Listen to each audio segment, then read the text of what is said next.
Okay, so good afternoon, everybody, and welcome to this for me, a very exciting session, and I'm sure Leslie will agree with me as well that this is something that we really would are really excited to bring to the East Midlands, and something that we hope will bring the communities together. I've only just really appreciated, and myself and Leslie were talking about this the other day, how big the region is. It is absolutely massive.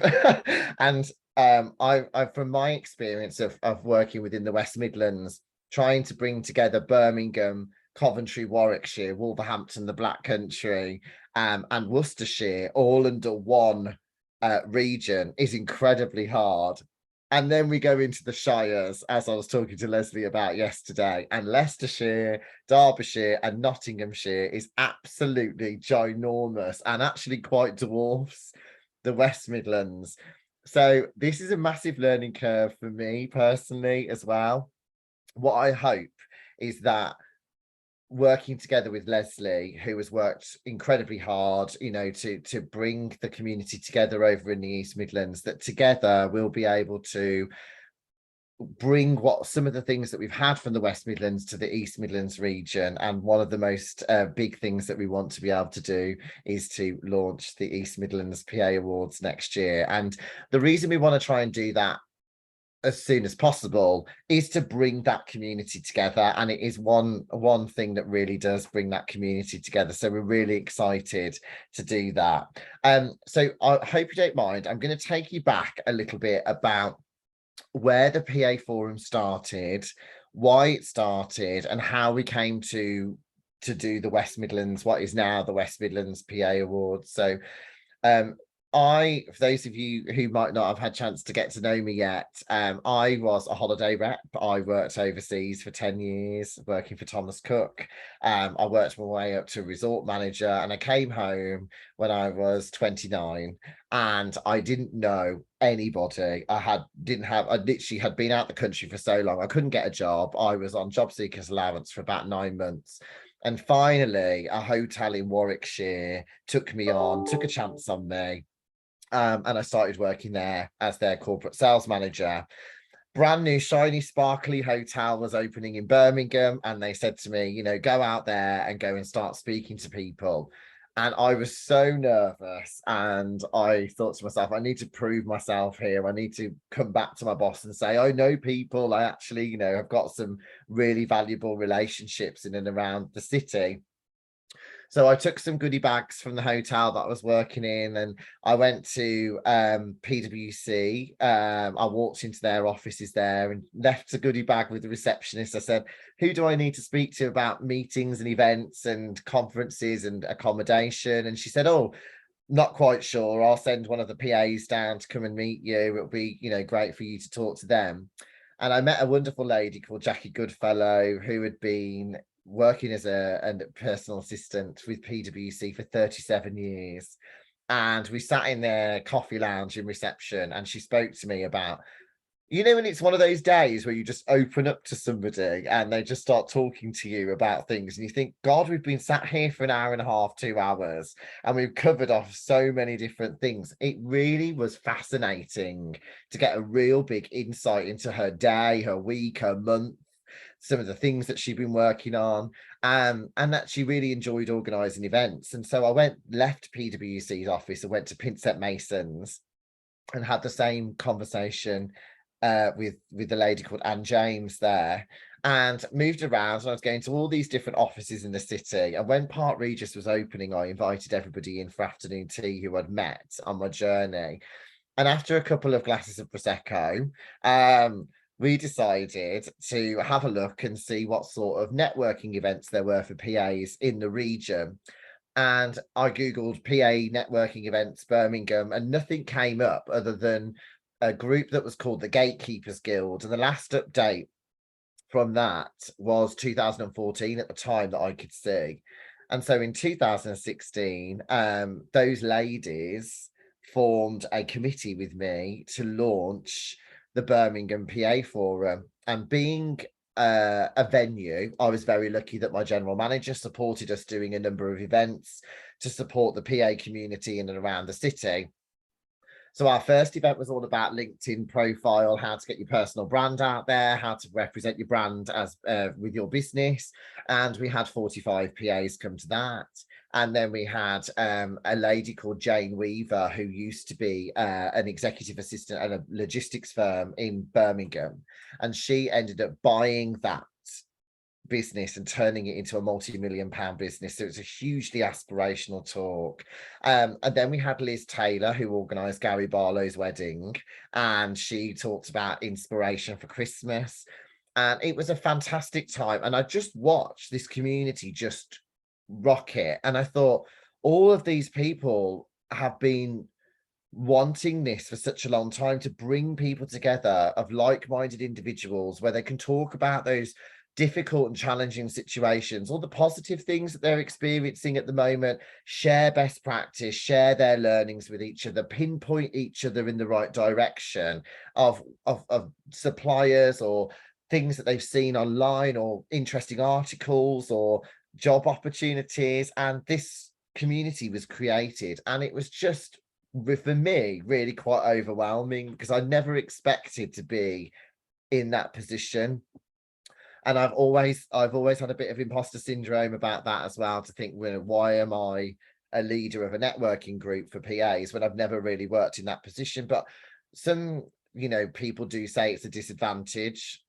I like to think of it as an advantage, because I do have a bit of an outside view of the role and the profession, and I hope that I can add something to our members that kind of helps instill confidence and instills that growth mindset, and for them to get the very best out of them and to build their own networks together, which is why this community for me is so important.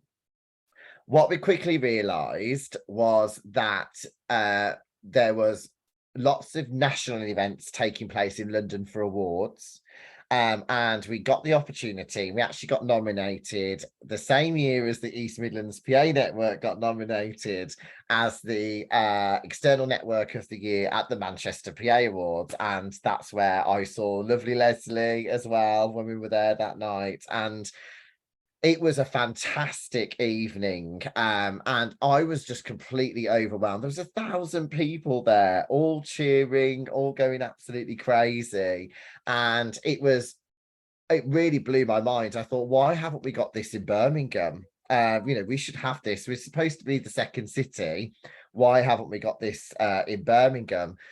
And so I got together a committee of 3 wonderful ladies who had Tracy Payton, who was one of our founding members.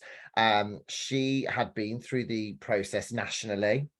And so I thought it was really important to be able to bring her experience. I'd never gone through an awards process before.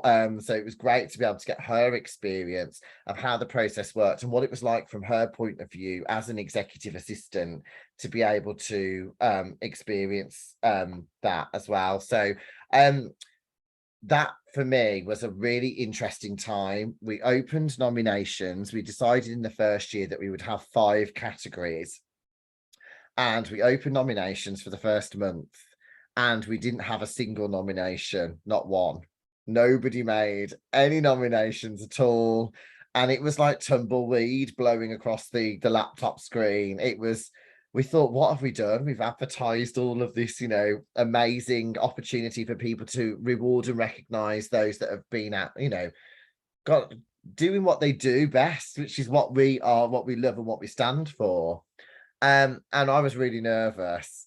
And 2 days before the closing of that nomination period, in our PA Forum Facebook group, an ex-director of one of a very, very big financial firm whose headquarters is based in Birmingham, posted in our Facebook group and said, I can't believe there's an awards ceremony for people that order stationery and book appointments in other people's diaries for them.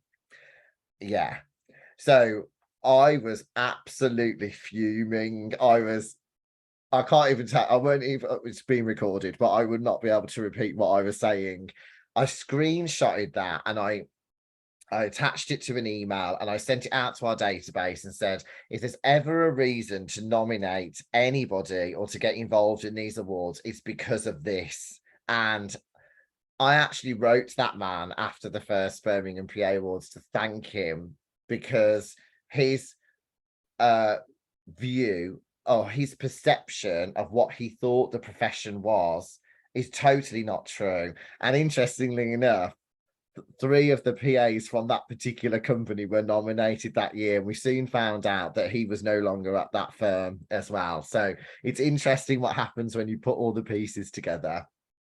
So we had 5 categories, and for the process, what people had to do is they could either nominate or they could self-nominate. In the first year, we had pretty much mostly self-nominations, which I understand and appreciate. The feedback we've had over years takes a lot of courage to do. We're not always, nobody likes to open up a document and start typing about themselves. It's not something that comes naturally to us, but we were really overwhelmed by the people that did do that, and it was fantastic to be able to celebrate their successes. And then the awards have evolved over years now. We after 2 years, we rebranded as the West Midlands PA Awards, because we'd launched Coventry and Warwickshire PA Forum, and we'd launched Wolverhampton and Black Country PA Forum. It was only right that we covered the whole of the West Midlands.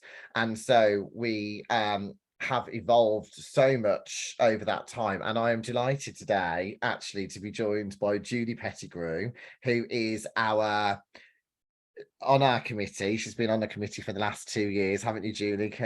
You all right? Yes, How are you doing? yes, very good. Thank you, Dan.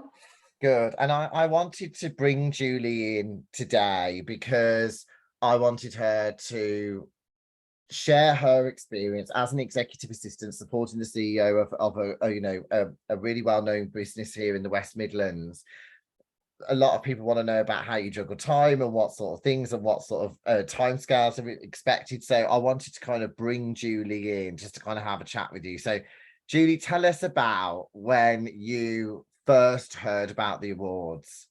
Okay, so first heard about the awards the second year that you ran them. I had never heard of them before, and I think you were in touch with me and you were in touch with Wendy, my boss, because you'd been on a few roundtable things with her networking. And you asked me if I would come and support the awards. And I thought, oh, do you know what? I'm going to go and have a look, see what it's all about. I'm not nominated, so I can just turn up and enjoy the night. So I took one of my colleagues with me. And you know what? I got there and I thought, oh my God, this is huge. It's amazing. I have never been in one place where I've seen so many business support professionals all together and all absolutely rooting for each other. The whole room. And it was, I think, because I've been in the profession over 35 years, and when I started out, there was nothing like this. And all the companies I had worked for were very hierarchical. And, PAs, EAs, business support, you were always seen as the bottom of the rung. Nobody bothered about you. There certainly weren't any awards. You were there, as that guy said before, you just did a bit of typing, or you made a cup of tea, or you did a bit of filing. That's what everybody thought you did. So to actually go to the first awards I went to and to see people being recognised for what they do and the support they bring to every profession was absolutely amazing. So I went to that, and then the following year, my boss actually put me forward for the Lifetime Achievement Award. And I was absolutely mortified. I thought, oh my God, I can't believe I'm up for this is so out of my comfort zone. I've tried my hardest to not be nominated.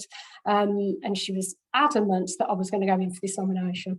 So I went through the process and I thought, oh, it's fine. It's just the application. I'm not going to get through, so I don't need to be interviewed. So it'll all be fine.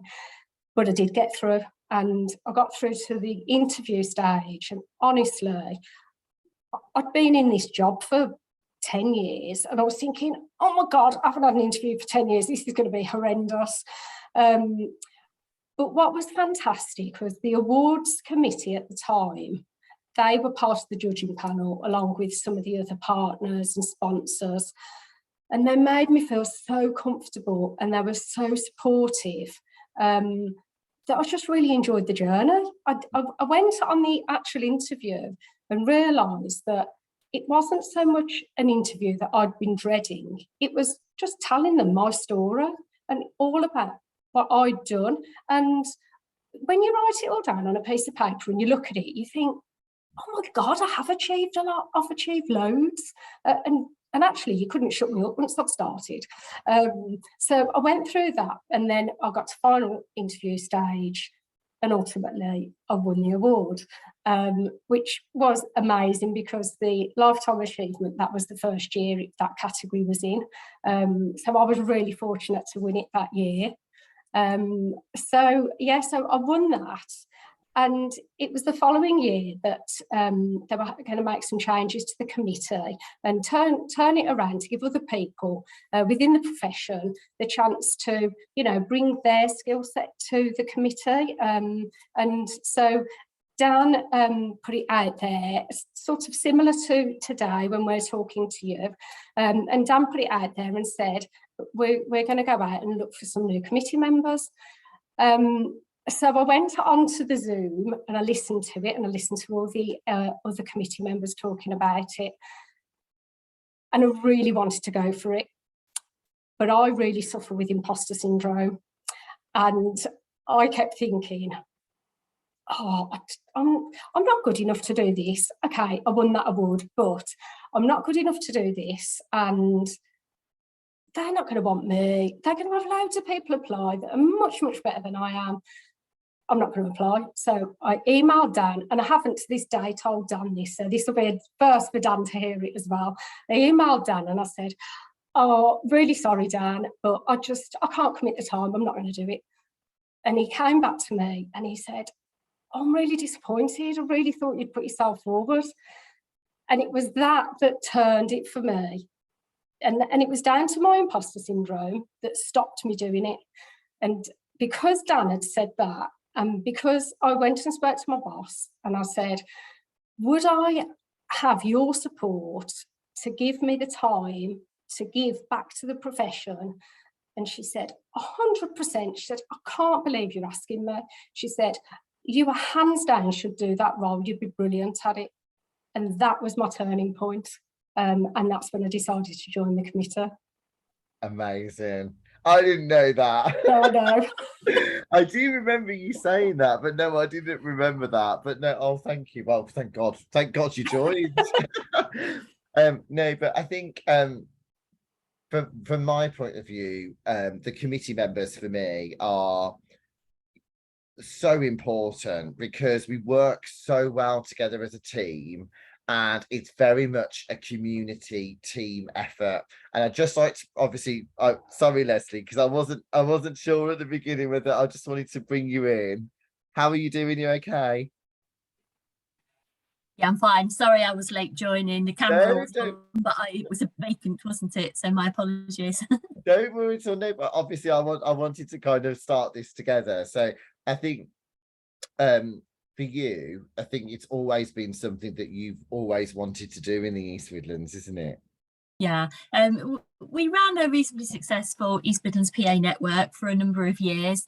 And I remember when you were setting up the West Midlands one, we got together, didn't we? We met at the Marriott at Junction 21 on the M1, and, we got on very well. And I'm thinking, I really liked the way that you worked and things like that. So, and you were picking my brains about the East Midlands PA network as you were setting up the West Midlands. And it worked very well. We shared ideas and there's no competition there at all. It is, we all are working towards one goal, aren't we? And that's just to support and celebrate our profession. But whereas, at the beginning of the pandemic and things, our PA network was set up very differently to what you have set up for the PA Forum now. And although I had a small group of people who would meet with me and decide what we wanted to do for events and things like that. It was down to me solely to be able to then put on events. And as you've already alluded to, the geography of the East Midlands, as it is, and by the East Midlands we include Derbyshire, Nottinghamshire and Leicestershire.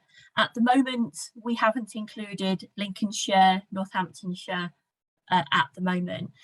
And the reason we're not doing that is because I work for East Midlands Chamber, and East Midlands Chamber covers Derbyshire, Nottinghamshire and Leicestershire. So I have a better understanding of the businesses and the companies that we will try and obviously promote this to in those areas.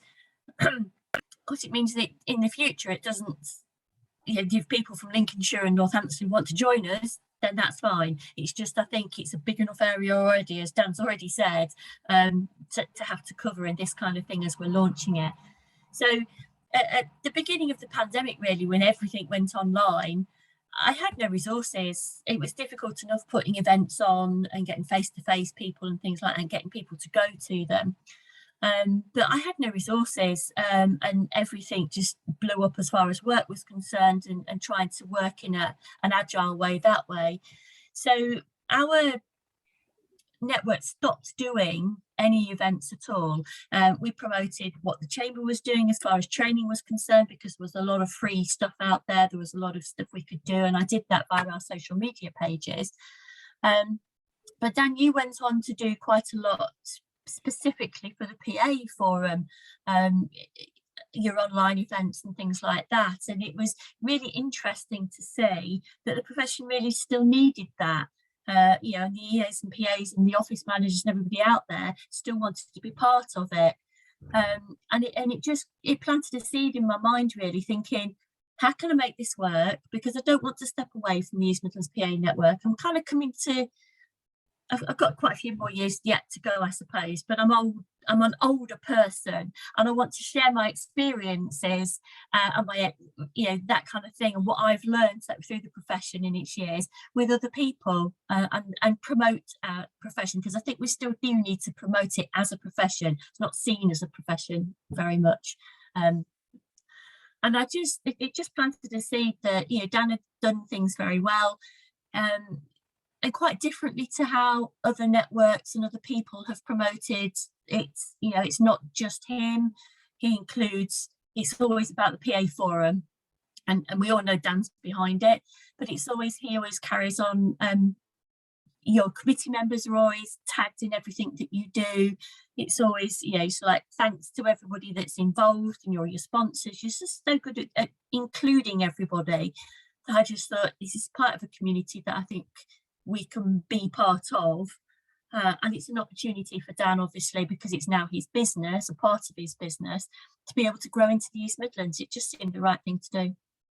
Yeah, thank you, Leslie, and a complete honour for me to be asked. So thank you so much. I love working. You're lumbered, yeah. It's brilliant. But I think just going back to what you were saying, and I'd like to just bring Judy back in here, is that for me, I learned years ago that collaboration is the best way to work with anybody, and relationships to me are so important. It's, we pull together as a committee to try and help and uplift each other and hold each other up at times when we need to, etc. And so it's really important to have a core team that are just really supportive of each other and are really invested in what we're doing, because it's sometimes it's not easy, and sometimes it's quite a bit of work. But Judy, from your perspective and managing your time working, you're working full time, so can you talk to people about kind of the things that we've done as a committee together before, so they can kind of understand it, and hopefully understand the time commitments that you've had before for everyone who's watching? Yeah, sure. So obviously, same as everybody else, I've got a full-time job. I also manage a team of 5 admin staff. No 2 days are the same, and you pull from pillar to post, which is the same as I think every PA EA. So being on the committee obviously is going to take up a little bit of personal time. I'm really lucky. I've got a very supportive boss, and if I do need to use any time during the week, she's quite supportive of that. What I would say is being on the committee probably takes 2 to 3 hours a month of your personal time. There are months that it doesn't take up any of your time, but there are other months that may take up a little bit more. You know, when we're going through the application process, it may take a weekend. You may have Saturdays and Sundays where you're going through the applications and reading them all. But I wouldn't say it's a big ask of your time. It's something that I do because I get a lot out of it, and you know, and I've always got the rest of the committee to bounce off. We support each other really, really well. You know, we'll meet up and go for dinner and probably have a chat about categories, or we will meet up and go through the scoring that we've all done, because that's always done independently of each other. And it's not a big commitment. The way I look at it is I'm giving back something that I feel really supported me on my journey. And as I said earlier, I didn't have any of this back in the day when I started out as a PA. So to have it now, and it's such an important profession, and you know, to be supported, to show that no business can run without a business support function. And it's really important that PAs, EAs and all business support community are supported and rewarded. And I would love to think that everybody should be able to shout from the rooftops how fantastic they are, because they are. Yeah, fantastic. Thanks, Julie. And just to give you an idea of timeline, so I've discussed this with Leslie just to make sure obviously she's happy with that as well. So it's a little bit different for me because I'm going to be I have also got the West Midlands PA Awards as well. So in the West, we are going to open nominations in October. So we're recruiting for 2 members of our West Midlands PA committee at the moment, and we will open nominations in October and they will close at the end of November. In January, we would hope to open the East Midlands nominations and close those towards the end of February to give people 2 months to be able to nominate and apply. How the process that we have currently worked for West Midlands is, and this can change for East Midlands, it doesn't have to be the same, is that people can nominate or they can self-nominate. So somebody can make a nomination. We then notify that person that they've been nominated, and then we ask them to complete a form which tells us a little bit more information about what they do. Because as you can appreciate, sometimes when the bosses nominate, it's not necessarily the most detailed of nominations that we receive. Sometimes it's a paragraph, which is fab, but we need more information. So it's very difficult to compare people when you don't have that much information. So once and at that point, I would just like to say, when we tell a lot of the community they've been nominated, you will be surprised how many people come back and say, well, that's great, but I'm not really interested, or that's great, but I don't want to go forward. That's great, but it's not for me. And it's really surprising how many people say that. And it shocks me sometimes, because I think, wow, like, I wonder why you don't want to go forward with it. And sometimes it's because people just don't have the time. Sometimes it's people just don't want to be able to write that additional information piece. And so it's very interesting. Sometimes you can think that you've had a lot of nominations, but if they don't want to go through the process, then that can be quite challenging as well. Once we receive, the other challenging piece is and it happened in the first year and it happened last year, is that we tend to get most nominations for PA of the Year, which is us. We're trying to educate people around not just nominating people for the PA of the Year category? Leslie, I would imagine it happens with the chamber, with the overall business of the year, or it's slightly different because they can't nominate themselves for the business of the year. The business oh, of the okay, year is taken from the winners of all the other categories in each of the counties. So that's how we do it. right, I see. Might be something to think about in the future. Yeah, well, we had 75 nominations for PA of the Year, but we can't do 75 interviews. It's impossible. Like, so we have to shortlist. And the challenges with that is then you're going back to people to tell them that they haven't made it through to the next stages. And we have had it before. Some people have taken it incredibly personally. We've had people before who think that we are rating them based on their job, on their ability to do their job, and that certainly isn't the case. This is not a job interview, it's a celebration, and we try to make people feel really valued and included throughout the whole process. And it's not everybody, but it is the odd individual sometimes, and it's difficult because by just, you know, directors and CEOs will go online, they'll just go PA of the year, yeah, PA of the year, nominate, but they don't look at the other categories, and it's such a shame. So what we try to do is we try to move people into other categories where we think that their application or their nomination would be strong in as well, to give them a chance rather than just cut them, because we don't want to do that if we don't have to. But as you can appreciate, there's no way we could do 75 interviews for one category when we've got 10 in total. So that is one of our other challenges.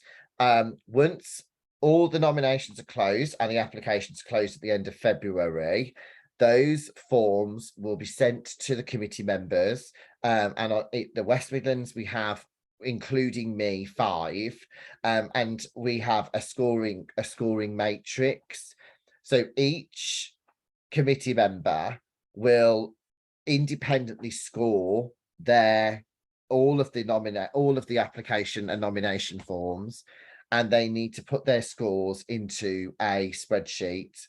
Or we all do it independently, then that spreadsheet is sent, and we amalgamate all the scores, and the highest scoring candidates or the highest scoring nominees will go through to the next round. Or we'll try and move people into different categories if we can, or unfortunately go back to tell them that unfortunately they haven't been shortlisted because of the number of people that we've had in a category. Then the next stage would have been a getting to know you interview.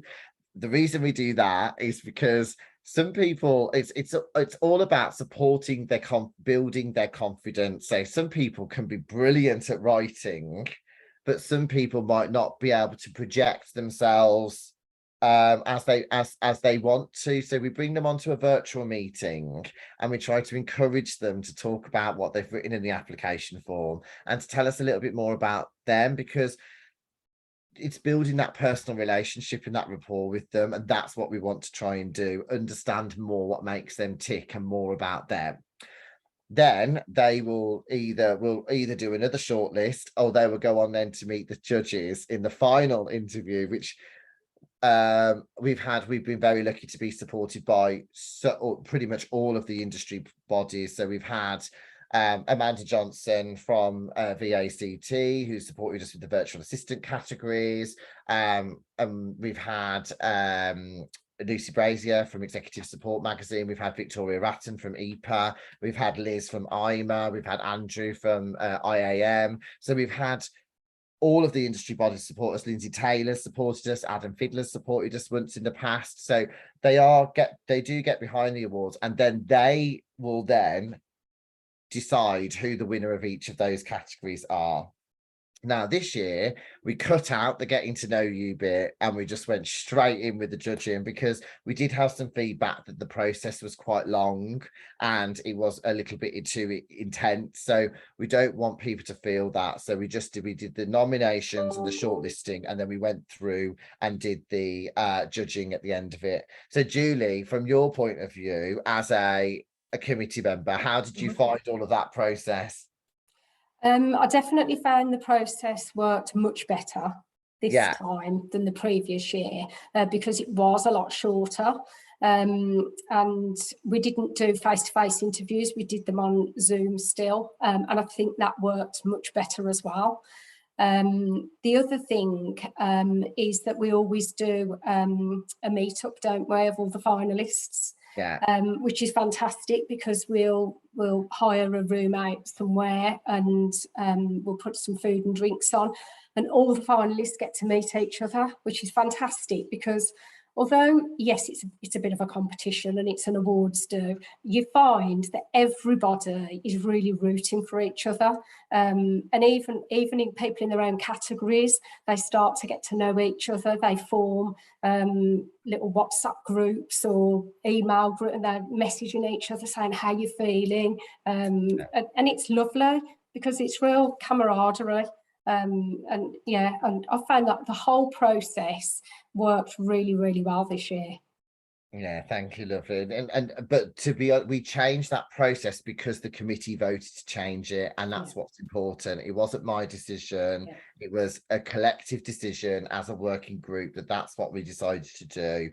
But Julie's right, we do. Once everyone's been nominated, we do a nominee party, which is absolute bedlam. It's great. I mean, we get about 100 to 120 PAs in the room going absolutely bonkers and crazy, which is just fantastic. And they bring their managers with them as well. And it's a really good opportunity for us to engage with the CEOs and the managing directors, etc. And they can see what's going on, which is great. And then when we've shortlisted, we do the finalist party, and we call it a little bit like the hen do before the wedding.